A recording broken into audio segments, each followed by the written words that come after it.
I never thought that day would end with me in a hospital bed. One moment I was grinding through the last stretch of my shift at work, just trying to make it to the finish line.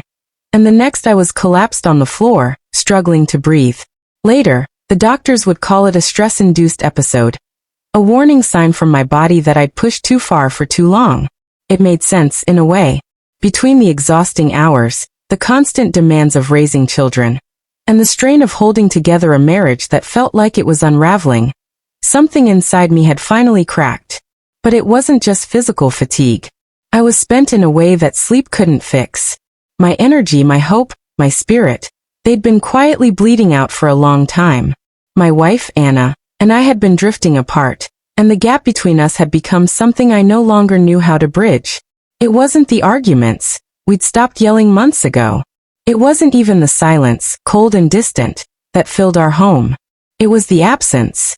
The absence of connection, of intimacy, of love. Something vital had died, and we had simply learned to live around its absence. Lying there in the hospital, surrounded by wires and monitors, I kept one thought close to me. Whatever was going wrong between Anna and me, I had to get better for my children. They needed me, and I wasn't going to let them down. But then something happened. Something that broke whatever illusion I had left about the life I was trying so hard to hold together. It was a conversation, one I wasn't meant to hear. The doctor had come in to give Anna an update on my condition. I wasn't fully asleep, just resting with my eyes shut. Maybe she thought I couldn't hear. Or maybe by then she didn't care. "He'll be okay," the doctor said, glancing over my chart. "He needs rest. And if possible, he should avoid any emotional stress." Anna gave a short, bitter laugh. "Well, isn't that ironic?" she muttered. Then her voice dropped, quiet and sharp like a blade. "He's not even the father of my kids anyway." My heart stopped for a beat. I didn't know if I'd heard her right. Maybe it was the medication messing with my head. Maybe I was dreaming. But no, those words had been real. I felt them settle in the air, undeniable, irreversible. The room went silent. Even the doctor hesitated, visibly thrown off. After a moment he cleared his throat and said, "Actually, you might want to know something."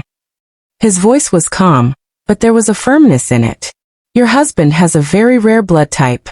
One that can't be passed down by anyone but him. Biologically, there's no question. The children are his." I opened my eyes slowly, deliberately, needing to see her face when she realized what she'd just done. Anna looked like someone had knocked the wind out of her. Her mouth opened then closed again. Her hands trembled as she clutched the chair beside my bed. I sat up with effort, my body aching, but the physical pain barely registered anymore. What hurt was far deeper. "You lied," I said quietly.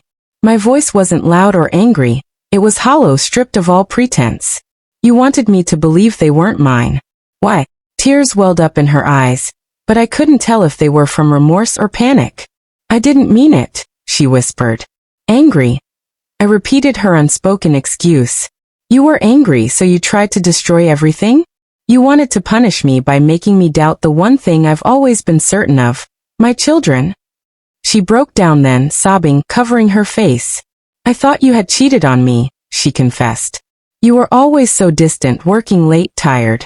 I convinced myself you were seeing someone else. And when she couldn't finish. "I made a mistake," she said finally. "And I told myself it didn't matter because we were even." I closed my eyes for a moment, trying to steady the storm inside me. "But I never cheated," I said. "Not once. I worked those hours for us, for our kids. For this marriage that clearly meant more to me than it ever did to you." She tried to reach for my hand, but I pulled away. The hurt in my chest wasn't just about betrayal. It was about the realization that no matter how hard I had tried, how much I had given, it was never going to be enough. The doctor, sensing the weight of what had unfolded, quietly excused himself, giving us privacy. Anna looked at me through tear-filled eyes. "Please," she said, "don't give up on us." I was stupid. I let my fears twist everything. I ruined it all. But I still love you. I shook my head slowly. "I don't even recognize you anymore," I said. "But I know one thing for certain now." She waited, holding her breath. "I deserve better than this." She broke then, truly broke. Her sobs came from somewhere deep inside. But I felt something else. Relief. For the first time in years, I felt free. It's been months since that night. The divorce is nearly final. The kids are adapting.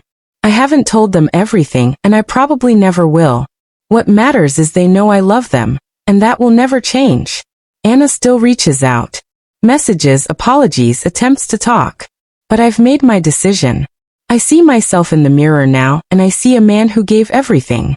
A man who survived not just betrayal, but the erosion of something he once believed was unshakable. And that, just that, is enough for me.